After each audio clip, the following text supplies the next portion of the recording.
నమస్తే welcome to our channel. ఈ రోజు మన టాపిక్ గోరంట్ల మాధవ్ గారికి పదవి వచ్చిందంట। దాని గురించి నా స్టైల్లో వివరించే ప్రయత్నం చేస్తాను। బేసిక్ గా ఏదైనా ఒక పార్టీ ఒక నిర్ణయం తీసుకున్నప్పుడు కొంత మంది క్యాడర్ అసంతృప్తికి లోనవ్వడము లేదా ఒక 50% అసంతృప్తికి లోనవ్వడము ఏవో కారణాల దృష్ట్యా సామాజిక సమీకరణాల దృష్ట్యా వాళ్లకు పదవులు కట్టపెట్టడము రాజకీయాల్లో ఒక సాంప్రదాయం।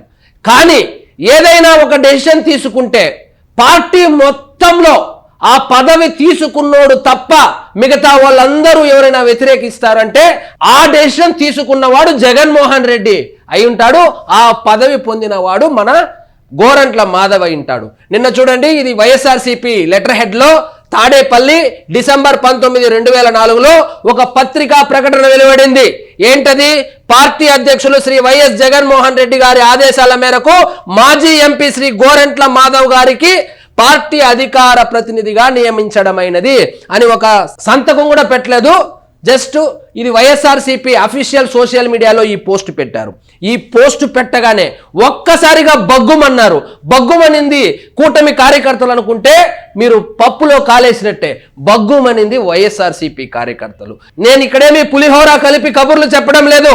దీని కింద ఉన్నటువంటి ఒక్కో కామెంటు ఒక్కొక్క డైమండ్ లాగా ఉంది। ఈ కామెంట్లు కనుక ఒక్కసారి చూస్తే ఇది ఎంత దిక్కుమాలిన డెసిషన్ తీసుకున్నాడో జగన్మోహన్ రెడ్డి గారు అనేసి మీకే అర్థమవుతుంది। ఈ ఒక్క గోరంట్ల మాధవ విషయమే కాదు, ఈ మధ్య కాలంలో జగన్మోహన్ రెడ్డి గారు తీసుకుంటున్న ఏ నిర్ణయం తీసుకున్నా ఏకంగా కార్యకర్తలే ఉమ్మేసే రకంగా ఉంది। అందులో ఒకటి ఇది కాగా ఇంకొకటి లక్ష్మీ పార్వతికి అధికార ప్రతినిధి ఇవ్వడము, శ్యామలకు అధికార ప్రతినిధి ఇవ్వడము, అప్పట్లో శ్రీరెడ్డి పెద్ద హంగామా చేయడం కూడా చూశాం। వాస్తవంగా వైఎస్ఆర్సీపీ పార్టీలో బ్లడ్ పెట్టి పనిచేసిన వాళ్ళు బొచ్చడు మంది ఉన్నారు। వాళ్ళందరినీ పక్కన పెట్టి ఏ శ్యామలానో ఏ లక్ష్మీ పార్వతినో ఏ గోరంట్ల మాధవ్నో తీసుకొచ్చి పదవులు కట్టబెడుతూ మరి కెమెరా ముందుకొచ్చి జగన్మోహన్ రెడ్డి గారు ఇచ్చే బిల్డప్ ఏమో నేను చూసుకుంటా, కష్టాల్లో గట్టిగా నిలబడండి, పదవులు వెతుక్కుంటా వస్తాయని। ఇవానండి ఏం కష్టపడ్డాడండి గోరంట్ల మాధవ్ పార్టీ కోసం ఏమి కష్టపడ్డాడో అని మొత్తం నేషనల్ మీడియా సాక్షిగా దేశం మొత్తం చూశారు। అలాంటి ఆయన్ని తీసుకొని వచ్చి ఈరోజు అధికార ప్రతినిధిగా చేశారు। అసలు పార్టీ నడిపే ఉద్దేశం ఉందా మీకు జగనన్న అంటున్నారు కొంతమంది। అసలు పార్టీని ఏమి చేద్దాం అనుకుంటున్నావు జగనన్న అంటున్నారు కొంతమంది। బేసిక్గా ఓడిపోయిన పార్టీలో గట్టిగా నిలబడి కష్టపడి పార్టీని బలోపేతం చేసే వ్యక్తులను ఎంచి ఏరి కోరి పదవులు ఇస్తే వచ్చే ఎన్నికల్లో పార్టీకి కొంచెం ఉపయోగం ఉంటుంది। ఇట్లాంటి దిక్కుమాలిన డెసిషన్స్ తీసుకుంటే ఆల్రెడీ ప్రతిపక్ష హోదా కూడా పోయింది, నెక్స్ట్ సింగిల్ డిజిట్ కూడా వస్తుందో రాదో అని సాక్షాత్తు వైఎస్ఆర్సీపీ కార్యకర్తలే సోషల్ మీడియా వేదికగా ఎన్ని బూతులు తిడుతున్నారో మీరే చూడండి। ఇటు చూడండి, ఒక సజ్జల, ఒక లపాకి, ఒక గోరంట్ల, యాడాలేని సెండాలం మా దగ్గరే ఉందంట ఒక అతను। ఈసారి మాధవ్ గాడు వాడి విశ్వరూపం డైరెక్ట్ గా జగన్ రెడ్డి గారికి చూపిస్తాడు। ఇది చూడండి ఇంగ్లీష్లో, ఆయనకి ఎలా ఇచ్చారా పదవి?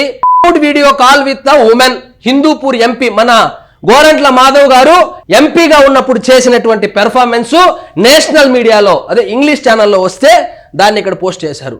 గోరింటా పూచింది కొమ్మ లేకుండా, గోరంట్ల వచ్చాడు చొక్కా లేకుండా, 11 ఎందుకు వచ్చాయో ఇప్పుడు తెలిసిందా జగనన్న అని అడుగుతున్నాడు।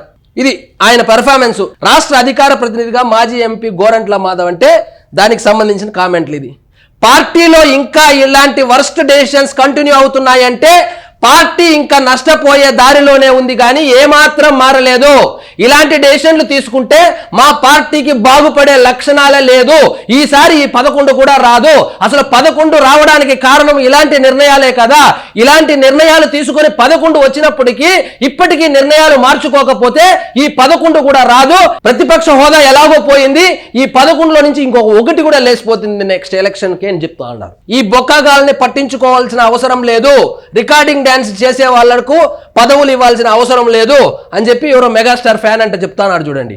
ఏమంటారంటే ఇలాంటి వాళ్ళను కాదు జగనన్న పట్టించుకోవాల్సింది, కష్టపడి పని చేసే వాళ్ళు మెరికల్ లాంటి కుర్రాళ్ళు ఉన్నారు, వాళ్ళని ఎంచుకుని వాళ్ళకు పదవులు ఇస్తే పార్టీ బలోపేతం అవుతుంది, కనీసం మనకు ప్రతిపక్ష హోదా అయినా వస్తుంది అని చెప్పి సాక్షాత్ వైఎస్ఆర్సీపీ క్యాడరే బూతులు తిడుతున్నారు. నేను సగం చదవడం లేదు, బూతులు తిడుతున్నారు. కెమెరా ముందు మాట్లాడకూడని భాష కూడా ఉంది. ఇదేమి నేను ఫ్యాబ్రికేటెడ్ చేసింది కాదు. మీరు ట్విట్టర్లోకి లాగిన్ అయ్యి వైఎస్ఆర్సీపీ అఫీషియల్ హ్యాండిల్లోకి వెళ్ళి ఆ పోస్ట్ కింద ఉన్నటువంటి కామెంట్స్ చదవండి. ఒక్కడంటే ఒక్కడు కూడా జగన్మోహన్ రెడ్డి గారు తీసుకున్న నిర్ణయాన్ని ఆఖరికి వాళ్ళ క్యాడర్ కూడా సమర్థించడం పోయి బూతులు తిడుతున్నారు. మంచి విశేషం, ఇక రేపటి నుంచి ప్యాంటు విప్పి చూపిస్తాడు, జగనన్న అధికారంలోకి వస్తాడు. ఇదెవరు కామెడీగా చెప్తున్నారు. ఏం చేద్దాం అనుకుంటున్నావురా పార్టీని? ఒక కార్యకర్త అడుగుతున్నాడు. అరే మీరు పార్టీని ఏం చేద్దాం అనుకుంటున్నారా? ఆల్రెడీ అధపాతాళంలోకి పడిపోయిన పార్టీని కనీసం పైకి తీసుకొని వచ్చేటువంటి చర్యలు చేయకపోగా ఈ దిక్కుమాలిన డెసిషన్స్ ఏంద్రా అని తిడతా అన్నారు. ఇది చూడండి, పోస్ట్ డిలీట్ చేయరా పనికి మాలిన అడ్మిన్ గా వర్స్ట్ డెసిషన్ ఇక్కడ పెట్టావు, తూ నీ బతుకు అంటారు. అడ్మిన్ తిడితే ఏం లాభం అండి? డెసిషన్ తీసుకునేది అడ్మిన్ కాదు, డెసిషన్ తీసుకున్నది సాక్షాత్తు మీ పార్టీ అధ్యక్షుడైనటువంటి శ్రీ జగన్మోహన్ రెడ్డి గారు. మీ కోపం ఏదైనా ఉంటే జగన్మోహన్ రెడ్డి దగ్గర చూపించాలి, కానీ అడ్మిన్ ఏం చేస్తాడు? ఇకపై వీడియోలో కాకుండా సభల్లో న్యూడ్ గా మాట్లాడమని పర్మిషన్ ఇస్తున్నారు సార్. మీరు సభల్లో కూడా ఆయన పెర్ఫార్మెన్స్ ఇస్తారని చెప్తున్నాడు. ఇంతకన్నా వైసీపీ దిగజారదు అనుకున్న ప్రతిసారి దిగజారిపోతుంది అంటున్నారు ఒక ఆయన. నేనేం ఫిల్టర్ కూడా వేయలేదండి, డైరెక్ట్ గా అన్ని కామెంట్లు చదివి వినిపిస్తున్నాను. అఫీషియల్ హ్యాండిల్లో వచ్చిందే నేను చదువుతా ఉన్నాను. ఇది ఆయన పెర్ఫార్మెన్స్. ఎవడో డైరెక్ట్ గా వీడియో లింకే పెట్టాడు. ఎందుకు సార్ బట్టలు ఇప్పి వీడియో కాల్ చేయనీకా అని అడుగుతున్నాడు ఒక అతను. ఇప్పుడు అధికార ప్రతినిధిగా లైవ్ లో చేసుకుంటాడా అని అడుగుతున్నాడు. మొన్న లక్ష్మీ పార్వతి, ఇయాల ఈడు, అంతకు ముందు శ్యామల. అసలు పార్టీని ఏమి చేద్దాం అనుకుంటున్నావు జగన్ అన్న అని అడుగుతా ఉన్నారు. అద్భుతం, మహాద్భుతం. ఇంతవరకు ఒక ఆశ ఉండేది, పార్టీ నిలిచి ఉంటాదని. ఆ ఆశ నువ్వు తీసుకుంటున్నటువంటి డెసిషన్స్ వల్ల చచ్చిపోయింది అంటున్నాడు మీ కార్యకర్త. మొన్న హార్మోనియం, ఇవాళ గంట, గోరంట్ల, రేపు ఎవరని అడుగుతున్నావు. రేపు నువ్వు తీసుకోబోయే నిర్ణయానికి కూడా ఇప్పుడు నుంచే సెల్ జ్వరం వచ్చి చచ్చిపోతా ఉన్నారు మీ క్యాడర్. ఈ రోజా ఫసాక్ అంట, పార్టీ ఫసాక్ అంటుంది రోజా మేడం. వీళ్ళే పార్టీలో మిగులుతారని నాకు ముందే తెలుసు. ఈ పార్టీలో ఎవరు మిగలరు. ఎవరైతే ఇలాంటి కార్యక్రమాలు చేశారో ఈ స్క్రాప్ బ్యాచ్ మాత్రమే పార్టీలో మిగులుతుంది. పార్టీకి పని చేసిన, అంతో కొంత పని చేసిన వాళ్ళందరూ పార్టీకి నుంచి వెళ్ళిపోతారని నాకు ఎప్పుడో తెలుసు అని చెప్తాను. శ్రీరెడ్డికి కూడా ఇవ్వమంటారు. శ్రీరెడ్డి ఏమి తప్పు చేసింది? గోరంట్ల మాధవ్కే పదవి ఇచ్చినప్పుడు శ్రీరెడ్డికి ఎందుకు లేదు? శ్రీరెడ్డికి కూడా ఫోన్ చేసి రమ్మని ఒక అధికార ప్రతినిధి పోస్ట్ ఇవ్వని మీ వాళ్ళు చెప్తున్నారు. We demand Sri Reddy as official spokes person. Allu Arjun fan అదే మన నంద్యాలకు వచ్చి వైఎస్ఆర్సీపీకి ప్రచారం చేశారు కదా, ఆయన ఫ్యాన్ కూడా మీకు ఒక సలహా ఇస్తున్నారు. ఇంకా శ్రీరెడ్డిని ఎందుకు తీసుకోవడం లేదు? ఆమె మాత్రం ఏం పాపం చేసింది? బోరుగడ్డ అనిల్ని ఎందుకు తీసుకోలేదు? వాళ్ళిద్దరిని కూడా తీసుకుని అధికారిక ప్రతినిధులుగా చేసే జగన్ అన్న అంటా ఉన్నారు. మంచి సరుకు అంట, ఎక్సలెంట్ చాయిస్ అంట, కామెడీ చేస్తున్నారు వీళ్ళు. ఇది చూడండి, ఎవడో పెయిన్తో రాసినటువంటి ఒక కామెంట్ ఇది. సర్వం పోగొట్టుకున్న కార్యకర్తలను గుర్తించడంలో వైఎస్ఆర్సీపీ విఫలమైంది అంటున్నాడు. వైఎస్ఆర్సీపీ పార్టీలో అధికార ప్రతినిధిగా పనిచేయడానికి వైఎస్ఆర్సీపీ పార్టీకి లాయల్ గా ఉన్నటువంటి కార్యకర్తలే లేరా అండి?